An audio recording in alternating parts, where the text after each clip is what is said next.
début de partie, je me disais voilà, que c'était clair que Saturnin Alagué allait effectuer ce match, cet éventuel match contre la Sierra Leone. Mais là, avec Farnold qui rentre en début de seconde partie, 45 minutes pour les deux gardiens, on ne sait toujours pas qui va faire le match, parce que jusqu'ici, le numéro 1 comme pour le c'était Bénin Farnold. avec Soukou, la tête de Mounier, l'égalisation sur la ligne, c'est pas fini. Égalisation béninoise. Égalisation signée Yohan Roche. Le but de Yohan Roche. Quelle présence. Le Bénin qui revient au bon moment dans cette partie.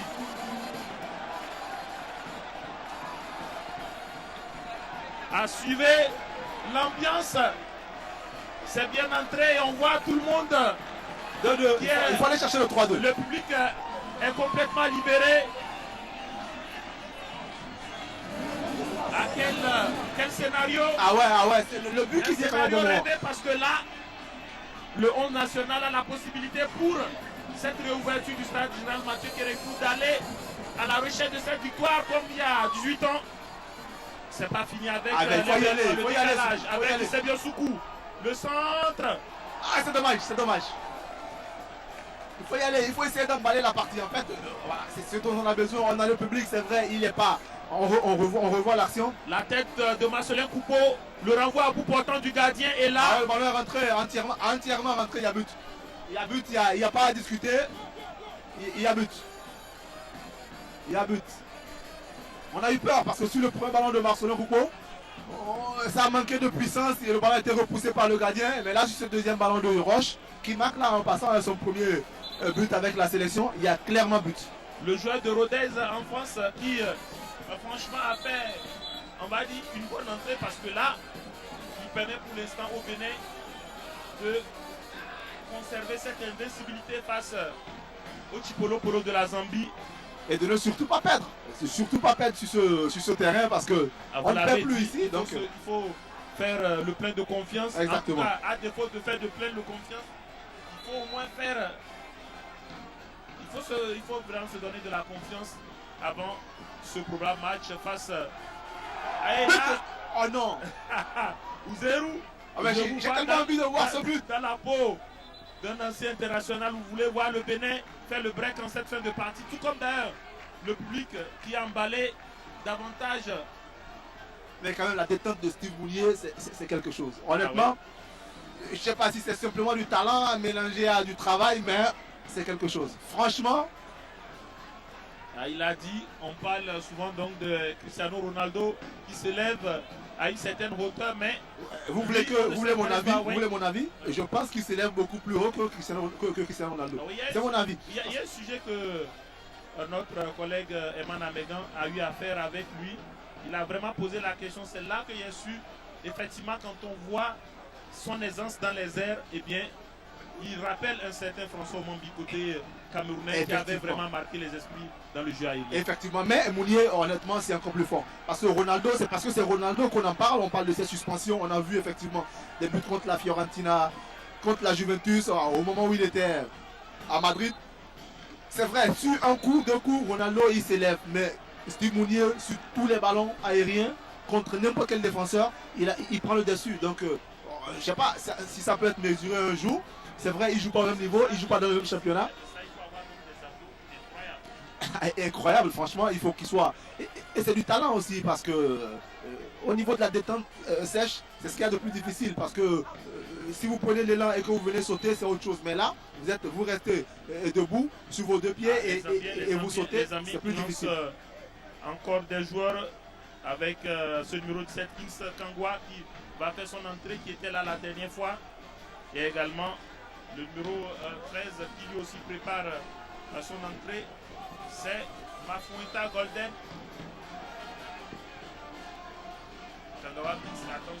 Steve Mounier qui a pris un coup, malheureusement, je pense qu'il n'est pas vu, mais les joueurs zambiens, effectivement, ils ont compris que sur les coups de pied arrêtés, le danger s'appelle Steve Mounier. Donc on essaie par tous les moyens de l'empêcher de sauter. Et là, sur ce coup, il avait effectivement pris un coup dans le visage de la part de défenseurs zambiens. On a vu justement la discussion entre Milutin Sredovic et son adjoint, et à la fin il indiquait qu'il y a deux joueurs au milieu qui sont fatigués. C'est la sortie de Saloulani Kiri, le joueur de Polokwane City.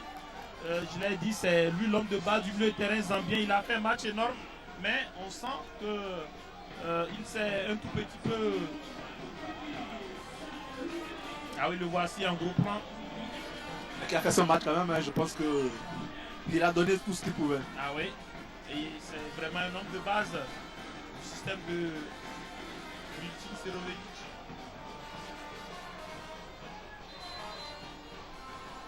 On est en train d'aller vers la fin de cette partie. Avec cet éclairage, je crois que le public a eu le temps d'apprécier le superbe éclairage. Attention à cette fin de match. Et ce diable de Sikombe, le centre de Chiluya. Attention! La tête à bout portant qui passe au-dessus. Ah, les Zambiens n'ont pas, eux aussi, abdiqué, n'ont pas encore dit leur dernier mot jusqu'au bout. La menace va peser sur les buts béninois avec le dégagement manqué. On peut l'excuser. Il a fait un grand match, on est en fin de partie, il a tout donné.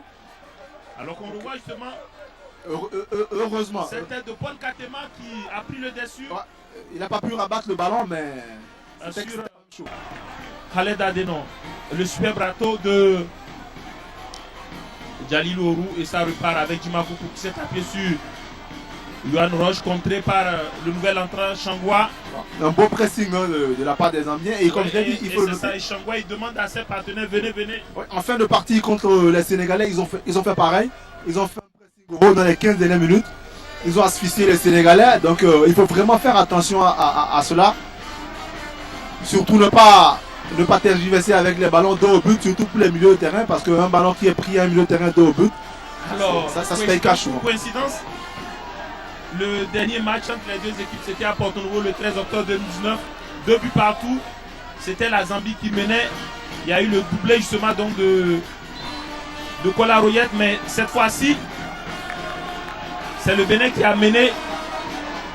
Le sauveur avait été Michael Poté, avec cette égalisation à la toute dernière minute. En fin de partie, totalement en fin de partie. Ah, il semble que Atlas va sortir le carton contre la joint de Milutin Serovic. En fait, moi, je sais pas si c'est important de donner les cartons au banc de touche.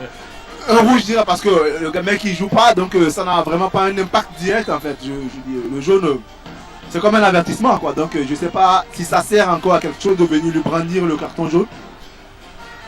Si on a envie de le sortir, on le sort carrément et puis c'est tout. Et là, les Zambiens qui sont nombreux sur l'habit du match, qu'est-ce qui se passe? Ah oui, on se sépare en bons amis. C'est important, l'esprit de fair play entre Simounier qui est devenu le danger numéro 1. Il n'a pas cette marqué, mais il a vraiment fait souffrir cette défense. Ouais, il n'a pas eu de ballons de but. Ouais, il a eu beaucoup de ballons dos au but en déviation, mais de vrais ballons de but, il les a malheureusement pas eu.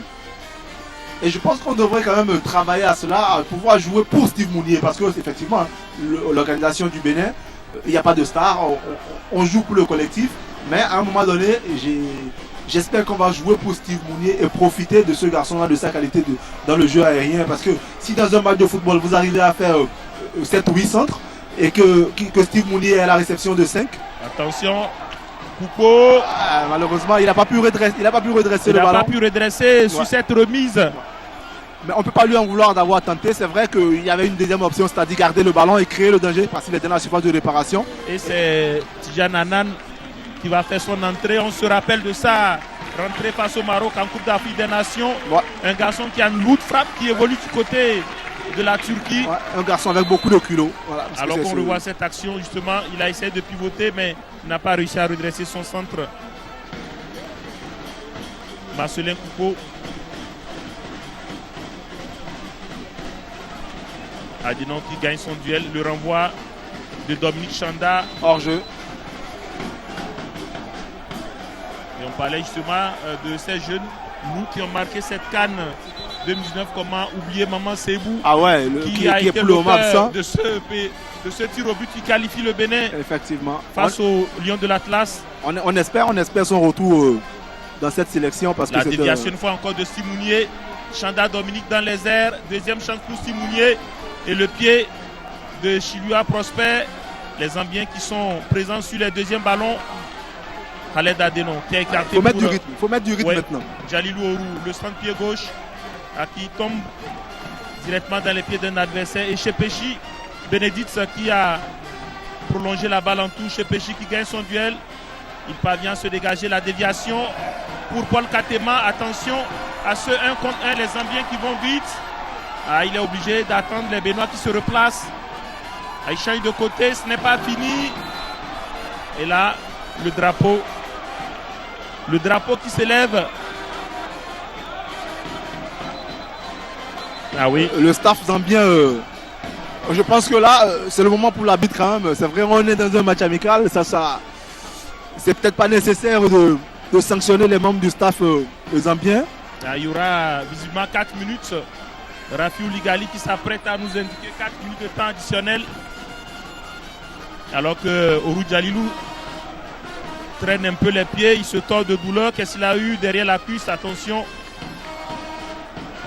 Les Zambiens qui eux aussi vont jouer le chronomètre. Voilà exactement. Encore 4 petites minutes. Il faut rappeler à notre spectateur que tout juste à la fin, on va repartir en plateau pour le débrief. Le temps que la conférence de presse d'après-match s'installe. Et on va revenir et vivre cela grâce à l'ORTB. Et c'est le moment bien sûr de tirer un coup de chapeau à la direction générale de l'ORTB. Et bien sûr, la toute nouvelle directrice de la télévision. Et le tout nouveau directeur technique. Voilà donc 2 nouveaux directeurs qui ont mis du sien avec l'équipe technique superbement mobilisée. Les conducteurs pour que ce direct ait lieu malgré la météo qui a voulu tout foutre en l'air. On a le match à la fin et évidemment on va dire félicitations, bravo donc à la direction générale. Honnêtement et aux tout nouveaux directeurs qui ont relevé le défi. Ouais. Et téléspectateurs, je suis sûr, sont contents d'avoir suivi ce match. Vous savez, j'en ai parlé tout à l'heure de ces avertissements sur le banc de touche. Honnêtement, je ne sais pas à quoi ça sert en fait. On va suivre justement les derniers instants de cette partie avec Yohan Roche qui va se dégager. Le jaillissement. Regardez. Mouila, Chilouya, Prosper. À la balle qui sort.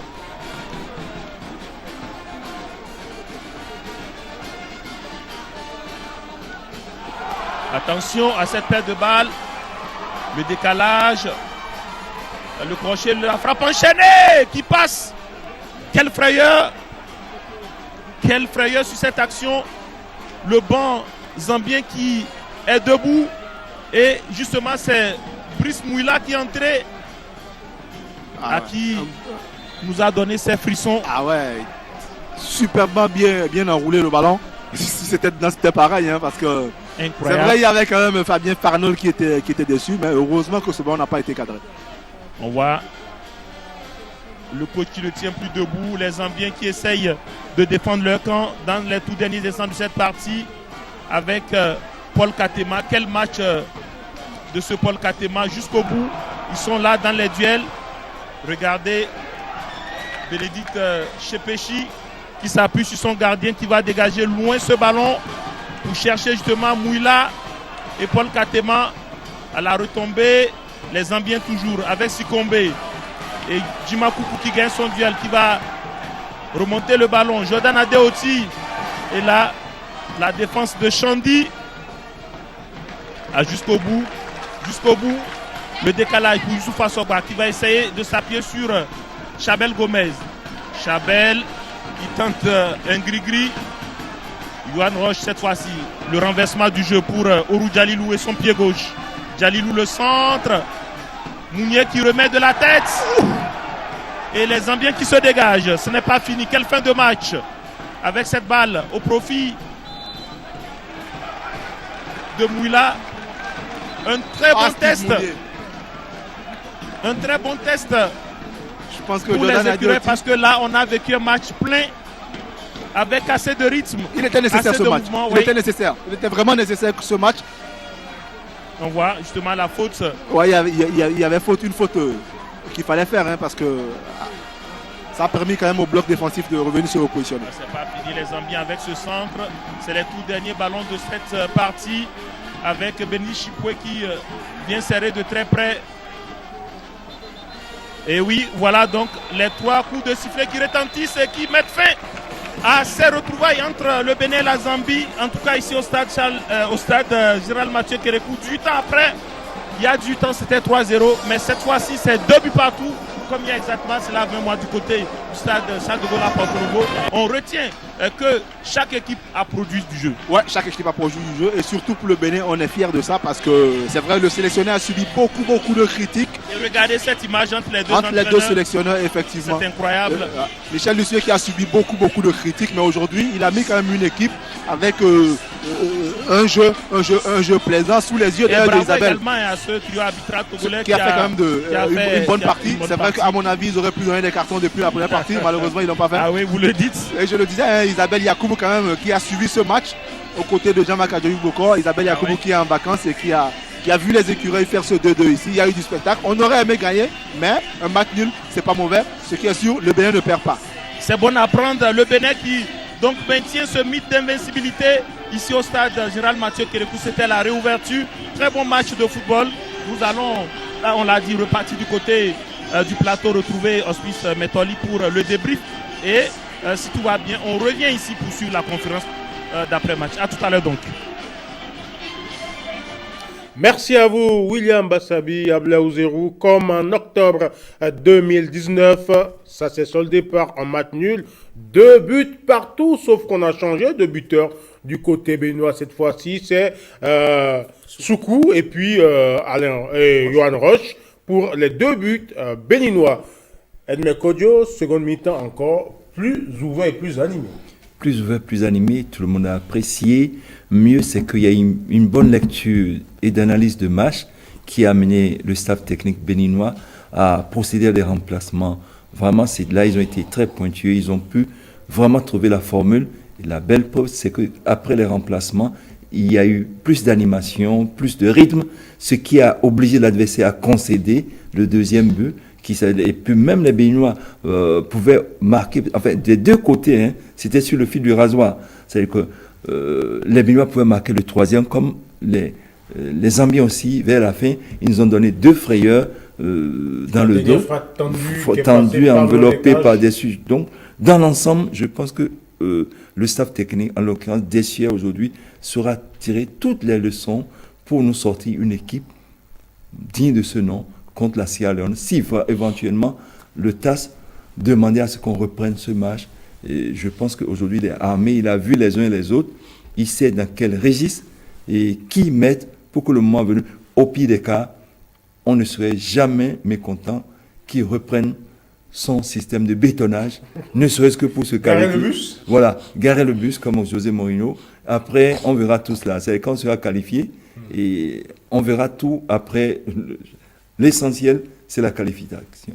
Roger Janvier-Nama, satisfait de la seconde période? Oui, les 25 dernières minutes, très belle entrée de ces 5 jeunes qui sont entrés. Ils ont apporté de l'intensité technique, de l'intensité dans les transmissions, des courses rapides dans le dos, éliminés très vite. Et ça a mis en mal cette équipe de Chipolo Polo qui était presque déjà usée parce qu'ils ont tellement joué en première mi-temps et les 20 premières minutes de la deuxième mi-temps. Mais quand ces jeunes sont entrés, sincèrement, le match a changé un peu de la donne. Nous avons retrouvé un peu une équipe vraiment conquérante, une équipe qui avait faim, une équipe qui démontrait qu'elle avait vraiment besoin d'un but pour pouvoir revenir au score. Et c'est ce qui s'est passé. Donc félicitations au staff technique et aux jeunes. Emmanuel Rodriguez-Mengan, satisfait? Bien sûr, on a vu le Bénin évoluer quand même à ce niveau. Il y a un moment, en tout cas en termes de production de jeu, je veux dire, parce que le match était vraiment ouvert, il y avait de l'intensité, il y avait du jeu, il y avait du rythme, ça allait dans tous les sens, ça bougeait, il y avait du déplacement, surtout avec l'entrée en jeu de Marcelin Koukou, de Charbel Gomez, on a senti également de Diman Koukou qui a réussi certaines belles interceptions. On a senti que l'équipe a retrouvé de l'entrain, il y a vraiment du changement d'aile, des transversales, ce qu'on n'a pas vraiment pris l'habitude de voir avec les écureuils écureuils parce que, autant le dire, ils ne nous ont pas forcément beaucoup habitués à ce registre, à cette animation offensive. On a retrouvé. Qui prennent la balle qui prennent la balle en compte et qui prennent le jeu en leur possession. Absolument, les écureuils qui prennent le jeu à leur compte, qui font du changement d'aile dans la profondeur. Et honnêtement, il y a beaucoup de joueurs qui m'ont marqué positivement ce soir. En l'occurrence, Jordan Adeoti, qui pour moi a été l'un des meilleurs écureuils, sinon le meilleur écureuil ce soir. Il y a également Sebio Soukou qui, dans son registre, a été énorme. Moïse Adileou, on ne l'a peut-être pas suffisamment dit, mais énorme ce soir. Moïse Adileou, dans l'axe de la défense, il a été très intelligent dans son placement. C'est pas forcément le bonhomme qui va à 1000 à l'heure, mais même s'il va à 2 à l'heure, il sait, il a la science du placement et il sait aller au contact quand il le faut. Il sait sortir également quand il le faut. Il a pu alterner le très bon et le bon pour pouvoir trouver l'équilibre parfait. Donc, en somme, on a vu une belle équipe des écureuils du Bénin, même si au final le score est de 2 buts partout. Pour moi, la Zambie n'aura pas forcément existé dans cette seconde période et l'équipe zambienne a fini quand même sur les rotules. Il y a quand même des actions chaudes pour la Zambie. Oui, des frayeurs. Il faut le dire, ils n'ont pas fini en mesure parce que, disons que les 7 dernières minutes, ils ont eu 2 occasions nettes, 2 bonnes frayeurs que nous avons eues, avec 2 bons ballons joués par cet avant-centre qui est vraiment un garçon qui a un pied mortel. Parce qu'il a suffi de peu comme ça, surtout au deuxième ballon là. On avait tous presque vu au fond de filet. Donc on s'est dit, cette équipe zambienne pour nous, ça a été une très belle opposition avant d'aller du côté de la Sierra Leone. On a vu l'entrée en jeu d'un axial, Yohan Roche, qui a d'ailleurs marqué le but égalisateur béninois. Est-ce que vous avez senti dans son entrée une bonne entrée? Tout à fait. Aujourd'hui, les grands défenseurs, Ramos et consorts, c'est eux qui ont le sens de la projection, créer le surnombre, dépassement de fonction, quitter leur rôle et aller appuyer. Et ça embête beaucoup les gens. Je pense qu'il était bien inspiré et il travaille. On sent qu'il se met dans la peau des grands défenseurs. Parce que ici, quand on dit défenseurs, c'est les gens qui prennent une chaise, qui sont derrière à dégager les balles jusqu'à la fin. Mais non, aujourd'hui, c'est ceux qui sont derrière qui se projettent, qui créent le surnom à un moment donné. Et ça embête beaucoup les défenseurs parce qu'ils ne les comptent pas au début. Et c'est eux qui créent la surnom. Moi, je pense que tout à fait, ils ne sont pas attendus. Merci. Donc, l'un dans l'autre, moi, je pense qu'il a réussi sa mission. Alagbe, numéro 1, je pense qu'il n'y a pas de problème. Ce soir, il n'était pas bien inspiré. Il y a des jours comme ça. Mais la question venait. Vous pensez que la sortie d'Alagbe, c'est une sanction, c'est ça? Non, du tout pas. Je ne crois pas. Je pense que le sélectionneur, connaissant la forme, peut-être d'avance, lui, savait déjà que les deux, présentement, ont joué une mi-temps. Mi-temps, certainement que les rôles étaient partagés. Parce qu'on a de grands joueurs comme ça, on échange avec eux et on leur dit d'avance, attention, tu vas prendre une première mi-temps, l'autre va prendre une seconde, ainsi de suite. Donc, pratiquement, l'autre, c'est une question de baraka, de présence et de la forme du moment.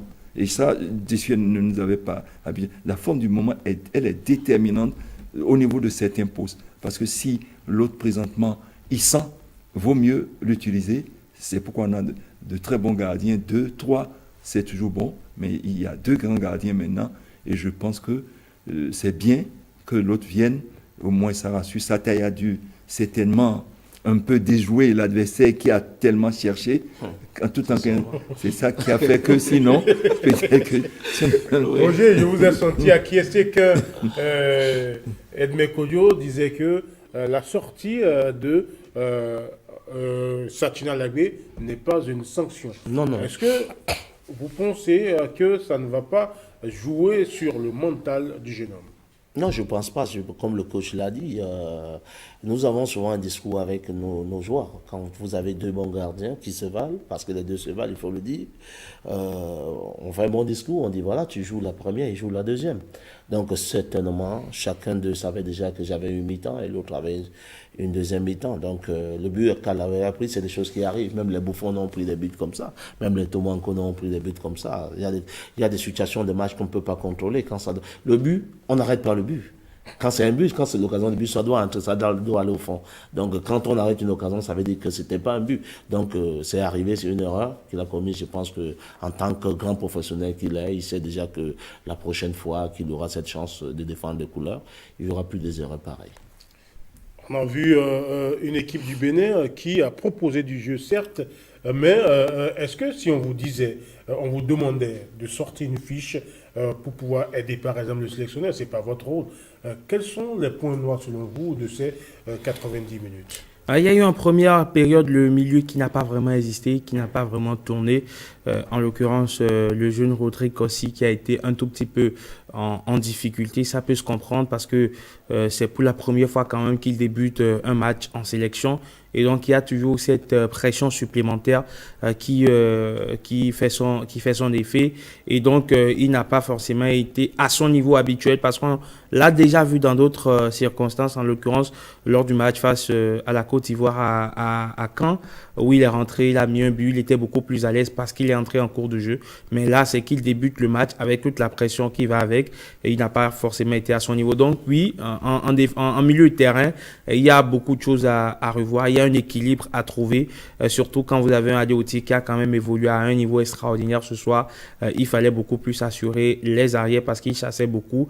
Il allait chercher la balle, il allait surtout dans la seconde moitié du terrain pour aller chercher l'adversaire dans son camp. Et donc derrière, il fallait trouver quelqu'un pour faire quand même le ménage devant la défense, celui-là qui a manqué ce soir. Donc en milieu de terrain, on a pêché. Et sur le flanc gauche de la défense des Écureuils, Orou Dialilou, qui pour moi était quand même un peu à l'agonie. On sentait qu'il n'était pas vraiment dans son marigot, qu'il était dépassé à un moment donné par les événements. Il a raté beaucoup de transmissions de balles, il a raté beaucoup de relances, il a raté beaucoup de centres, certes, mais il y a quand même eu des choses intéressantes comme ses percussions. À des moments donnés, cette frappe qu'il a tentée en dehors de la surface de réparation, somme toute, si on doit quand même essayer de faire un équilibre, de trouver la moyenne, je crois qu'il est quand même passé à côté de son match. Mais c'est pas étonnant déjà quand on sait que il n'est pas forcément à un niveau extraordinaire. Il découvre également aussi la sélection. C'est vrai qu'il n'est pas un tout nouveau. Il a déjà été appelé à plusieurs reprises par Michel Duchué, mais débuter un match international, ce n'est pas toujours facile. Donc en clair, pour me résumer, s'il y a des choses à revoir, le milieu de terrain, le flanc gauche de la défense. Edmé Kodio, une autre, je ne veux pas dire une autre, une fiche à faire, les points à corriger, les points non. Oui, déjà, il a relevé certains points. Le milieu, certainement, la solution est arrivée en deuxième mi-temps. Latéral gauche, je pense qu'on aurait dû le laisser venir doucement, à savoir terminer certains matchs, ne pas le laisser cadrer, parce qu'à un moment donné, s'il fait trop de ratés, ça peut le déboussoler. Plutôt là où vraiment il y a du travail, on a bien vu des Écureuils partis, Jodel sorti des balles, mais personne n'a exploité. Même jusqu'à la fin. Il n'y a pas de présence dans la surface. Quand on parle de présence, là, ça se travaille. C'est-à-dire que quand le monsieur est à tel endroit, qui est au premier poteau, qui est au deuxième poteau, et celui qui est au deuxième poteau, il doit être dans quelle position par rapport au premier. Si le premier rate, il faut que l'autre soit en couverture. Maintenant, aussi en retrait, vous voyez, le haut niveau, les gens vont là-bas, on prend tous les attaquants et on sort là-bas dans leur dos à un milieu qui vient rencontrer. Mais tout ça, ça se prépare. C'est un vaste chantier. On sait que ils n'ont pas en sélection beaucoup de temps pour travailler. Mais je pense que si ce soir, il y avait eu vraiment de la matière à ce niveau, on pouvait banalement tuer ce match. Parce qu'on a vu les centres de Jodel qui filaient, qui ressortaient. Les gens, ils allaient n'importe où ils vont. Ou premier poteau, deuxième poteau, en retrait. Je pense que c'est un chantier avec cette animation, ces remplacements qu'ils ont su vraiment faire. Si vraiment ils pouvaient travailler encore plus devant les poteaux, je pense que tranquillement, on peut tuer les matchs et sans se donner beaucoup de plaisir. Les points noirs à corriger. Oui, je vais commencer par le milieu de terrain.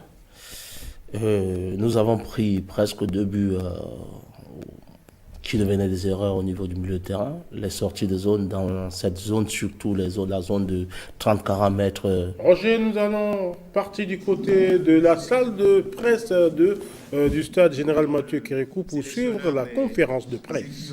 Du Bénin, Michel Duchué, qui a envie de poser la première question au sélectionneur de la Zambie. Ambroise Issou, allez-y. Bruno Swali va se charger de traduire vos questions. Are you happy for the game about the player doing this First of all, we had, for a good game, you need to have two good teams. I give credit to Benin national team, to my colleague, Coach Michel. His teams, wherever he was, have been always competitive and hard to play against. And when you have that in mind, we have intentionally come to West Africa to play Senegal, to play Benin, to gain the experience, because I need to tell you that several of our first team starters have not been around, and we wanted to widen the pool of the players. Ben voilà, on a le Stade de l'Amitié nous a lâché. On revient sur ce qu'on disait. Vous parliez des points à corriger. Oui, tout à fait. Le terrain, je voulais commencer là parce que nous avons plus de buts aujourd'hui où ce débat commence au niveau du milieu de terrain. Et il y a, quand on veut se déporter vers l'avant, les milieux de terrain ne doivent pas se coller aux attaquants. Il faudrait permettre, surtout à un jeune joueur comme Rodrigue Kossi, lui permettre de faire des transmissions de 2, 3, 4 mètres.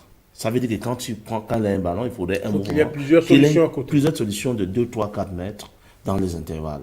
Mais quand vous laissez cette responsabilité à ce jeune de pouvoir trouver des transmissions de 10, 15 mètres, par contre, il n'a pas encore le capital confiance, ça peut être difficile pour notre équipe. Donc je pense que c'est des choses qu'il faudrait corriger. Avant de se déporter vers l'avant, il faudrait qu'on s'assure d'abord d'une bonne sortie de zone, avant de créer un décalage pour pouvoir avancer vers l'avant. Ça, c'est la première des choses. Maintenant, deuxièmement, par rapport au latéral gauche, c'est un jeune, je pense qu'il faut tout simplement l'apporter à ce conseil. Djalilou, on n'a pas trop parlé aujourd'hui. J'ai vu Jodel qui a essayé, qui parlait de temps en temps à Sogba. C'est ce qu'il fallait aussi quelqu'un du côté opposé pour pouvoir apporter un capital confiance à ce jeune. De son côté, il y avait un côté. Oui, mais on ne le parlait pas assez. On l'a laissé du début à la fin dans les gens. C'est pas la faute aussi au fait qu'il soit nouveau? Non, c'est pas parce que non, il faudrait, vous savez, il y a des relais sur le terrain. L'entraîneur ne peut pas le faire. Il y a des joueurs qui doivent le faire. Prendre le relais de l'entraîneur, essayer de doper le moral, essayer de rassurer que tu peux, comme tu le fais en championnat, c'est la même chose, continue, essaie de jouer en 2 touches, ne cherche pas à jouer en 1 touche, ne joue pas trop des passes longues, assure les premières passes. Quand tu seras en confiance, tu pourras essayer les longues. Je pense que si quelqu'un était à côté de cet enfant pour pouvoir le remonter, le rassurer, il pourrait peut-être faire autre chose. Mais aujourd'hui, c'est une expérience pour lui, c'est une première pour lui. Peut-être dans les prochains mois, vous verrez qu'il va corriger le tir. Nous avons Cotonou, je disais Cotonou, voilà. Nous allons repartir du côté du stade Charles de Gaulle pour suivre donc la suite de la conférence. And when you work in Africa and you are coming from Europe, you cannot only work, you need to love people, love players. And I'm happy, 10 years ago I have played against Khalid Adenon and Michael Pote. They have played this time. They are still lasting and helping with maturity and seniority to the coach. I'm seeing some new young players coming, like this left full back is playing locally, or who is it? Yes. I'm really admiring seeing how same like Flowers, players are rising and talented players in Africa. And team of that coach has with a player that has played in England and now in France, in Brest, Mounier, with Adeoti all these years together with national team. Believe me, I really have the highest degree of respect to the players individually, the way they play as a team. You could see that is very well coached team. And I wish to my brother Michel all the best in that match against Sierra Leone, because everything what you have as a country, with top-class coaching, with you people supporting, with very good talented players, you have good team, you deserve to be on African Cup of Nations. Merci beaucoup. Tout d'abord, mon frère Michel et moi, ça fait plusieurs années donc que nous sommes en train d'explorer l'Afrique, donc ça fait plusieurs années qu'on se connaît. Mais il faut dire que pour travailler en Afrique, il ne faut pas juste savoir comment entraîner. Mais il faut aimer les gens, il faut aimer les joueurs, il faut aimer les équipes avant de pouvoir produire du résultat en Afrique. Et ça fait plaisir de revoir des joueurs tels que Khaled Adeno, des joueurs tels que Michael Poté, qui il y a 10 ans encore, je les avais affrontés. Aujourd'hui, je les revois encore, toujours avec la même haine, la même envie. Ça fait plaisir de les voir. Et autour d'eux, de jeunes joueurs également qui sont en train d'éclore comme qui font de très belles choses. Je rends hommage à l'équipe individuellement, des joueurs individuellement et collectivement également. Ils ont été vraiment, on va dire, à la hauteur. Et aussi, il faut dire que c'est parce qu'ils sont très bien entraînés par mon ami Michel. J'ai une très haute considération pour cette équipe du Bénin. Et vu le talent, vu ce que j'ai pu observer ce soir, je pense que le Bénin mérite amplement de se qualifier à la prochaine Coupe d'Afrique des Nations. Donc, je souhaite beaucoup de chance à l'équipe. Je souhaite beaucoup de chance à mon ami Michel pour cela.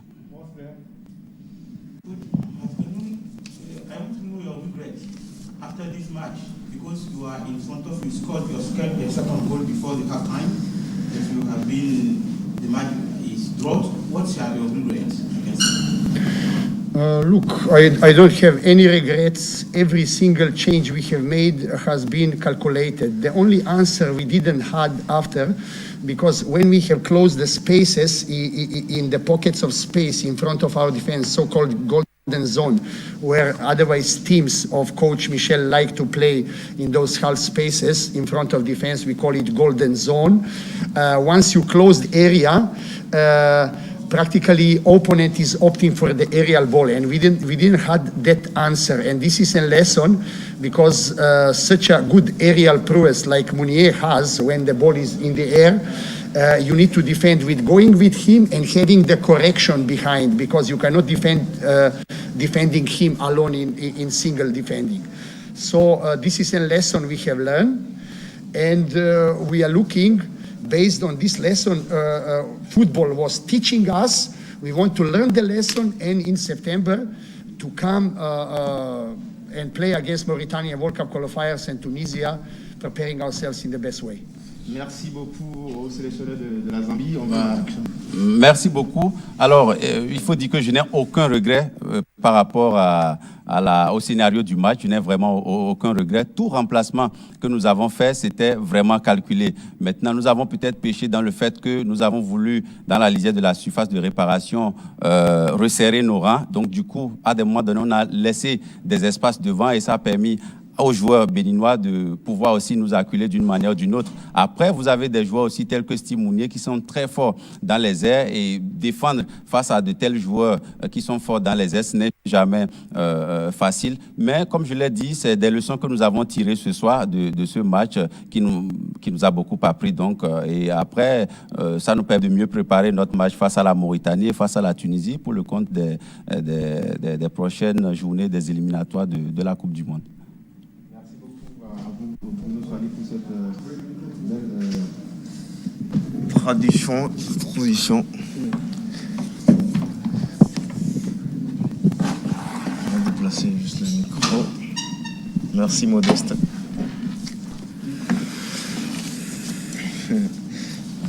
Qui veut poser une question? Ambroise, on vous a écouté, on va laisser quelqu'un d'autre. Modeste Adiouano. Michel Duchier, bonsoir. Bonsoir. L'équipe béninoise qui par moment a pris le match en son compte, mais qui par moment a laissé des temps de passage vides qui ont été profitables à la formation zambienne. De façon générale, quelle lecture faites vous-même en tant que sélectionneur de cette explication? Bon, il y a eu des choses intéressantes dans ce match-là. C'est vrai que voilà, il y a une opposition de qualité en face, avec une équipe qui travaille beaucoup, qui court beaucoup, qui est disciplinée. Donc c'est pas toujours évident de trouver les solutions, mais je pense qu'on avait à cœur de produire du jeu. Je pense qu'on s'est créé pas mal d'occasions sur ce match-là qu'on n'a pas pu conclure. Maintenant, s'il y a un regret, c'est les buts qu'on encaisse, quoi, parce qu'on perd un ballon dans nos 30 mètres plein axe là et on se fait punir. Et puis sur un coup de pied arrêté, juste dans le money time, donc ce qui me met en colère forcément, parce qu'on sort d'un match contre le Nigeria où on perd sur un corner. Là, on se fait mener au score dans les arrêts de jeu.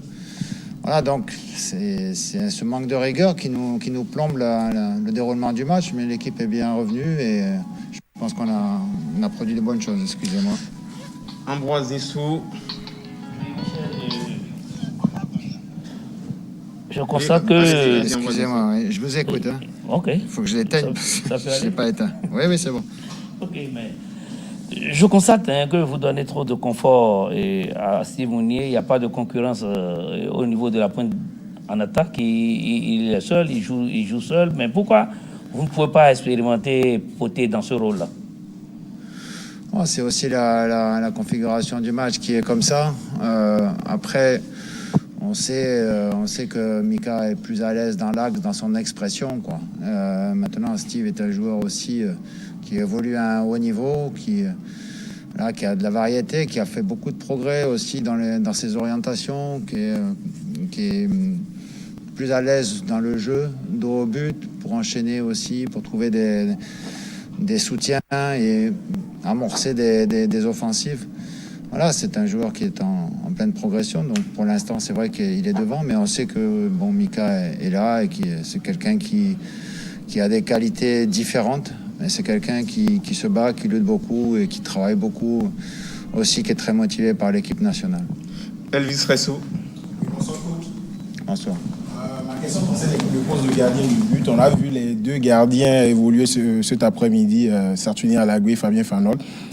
Finalement, qui est le numéro 1 vraiment? Parce que je pense qu'à un moment donné, il faudra quand même trancher. Et si vous voulez mon avis, je crois que Fabien Fanol devrait garder les buts du Bénin. Chacun a son avis. Hein.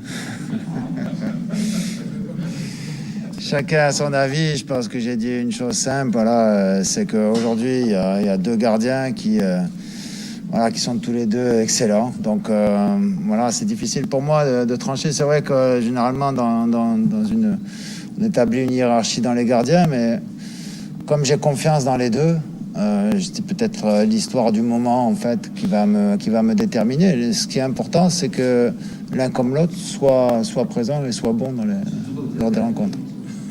Pardon? Oui, mais bon après, bien sûr que j'ai des repères par rapport au poste, mais voilà, c'est aussi moi, je fais un constat par rapport à la qualité de nos deux gardiens et je trouve qu'on a cette chance de les avoir. Maurice. Michel, est-ce que vous êtes satisfait de la prestation de Ouroudjali? C'est pas facile, hein. Basculer comme ça, d'un seul coup, tout s'accélère, ça va vite. Il faut pas faire de faute de placement, il faut pas faire d'erreur, faut vite s'organiser parce que vous avez vite quelqu'un sur le dos. Donc je pense qu'il a appris beaucoup à travers les entraînements, mais surtout à travers le match que l'on a disputé, quoi. Maintenant, voilà, ce sont des garçons qui ont besoin de travailler, de se frotter aussi à ce niveau-là, à travers les séances d'entraînement, à travers les matchs, pour pouvoir se fixer aussi des objectifs de progression. Modeste Anuanou. Michel, on dit souvent, je vous respecte, il faut dire, je respecte votre expérience en matière de coaching. On tresse la plupart du temps la nouvelle corde à l'ancienne. Alors pourquoi ne pas donner véritablement chance aux nouvelles comment on appelle, générations? Les jeunes joueurs que vous ramenez au sein de la sélection nationale, c'est mon avis personnel, vous alliez l'expérience à la jeunesse. Pourquoi ne pas donner la chance tout de suite aux jeunes gens que vous ramenez dans cette sélection de démarrer les matchs et après pour renforcer un tout petit peu l'équipe? Oh, parce que c'est aussi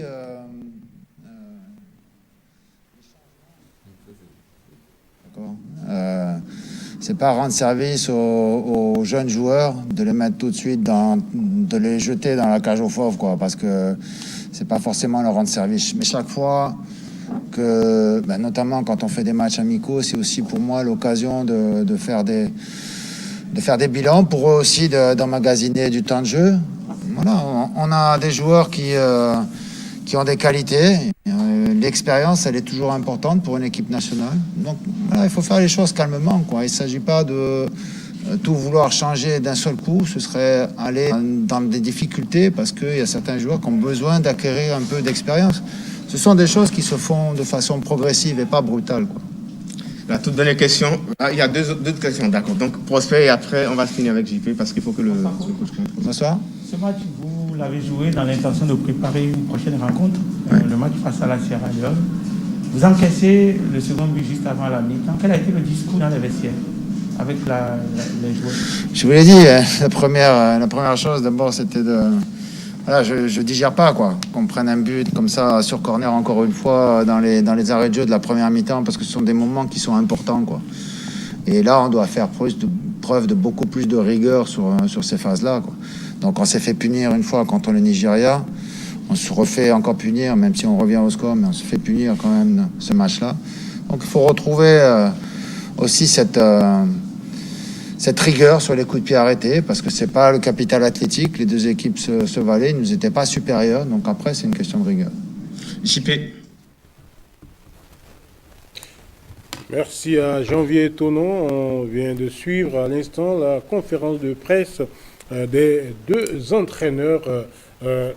Edmé Kodjo, il y a un fait dans la conférence de presse qui a attiré notre attention, c'est la phrase de Michel, ce n'est pas rendre service aux jeunes joueurs que des alignés de fait quand ils viennent en sélection. Ça dépend de chacun, de l'option, du vécu, du temps de jeu. Est-ce que le message, la mission qu'ils voulaient leur confier, ils ont dit assimiler.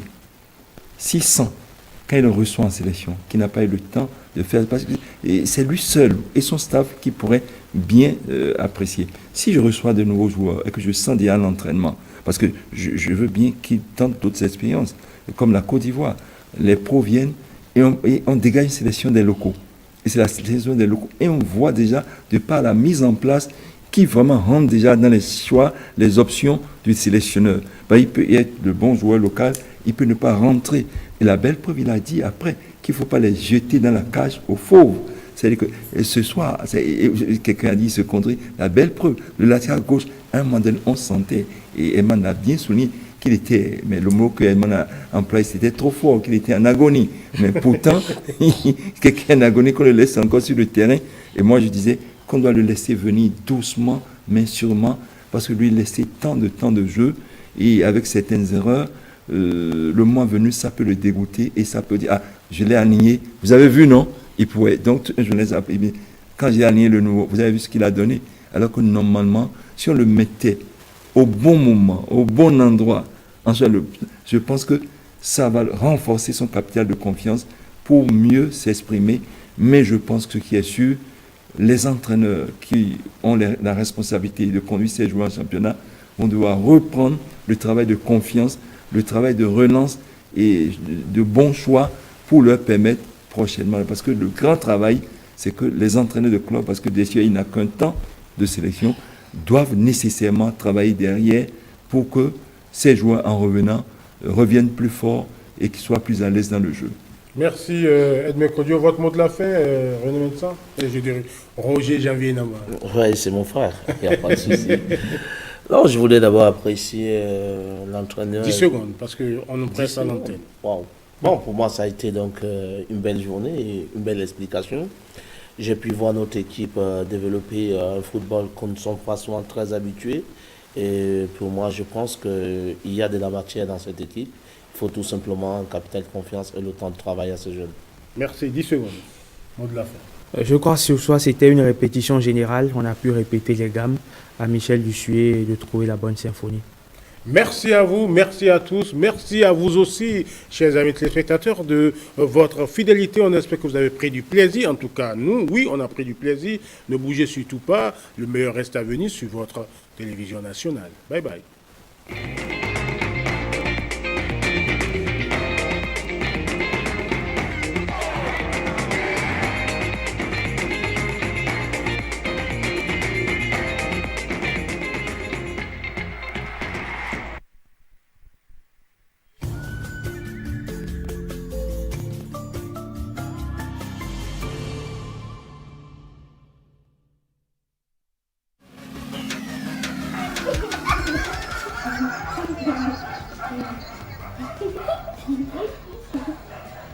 Les enfants, notre trésor, c'est votre nouveau rendez-vous sur la chaîne du service public.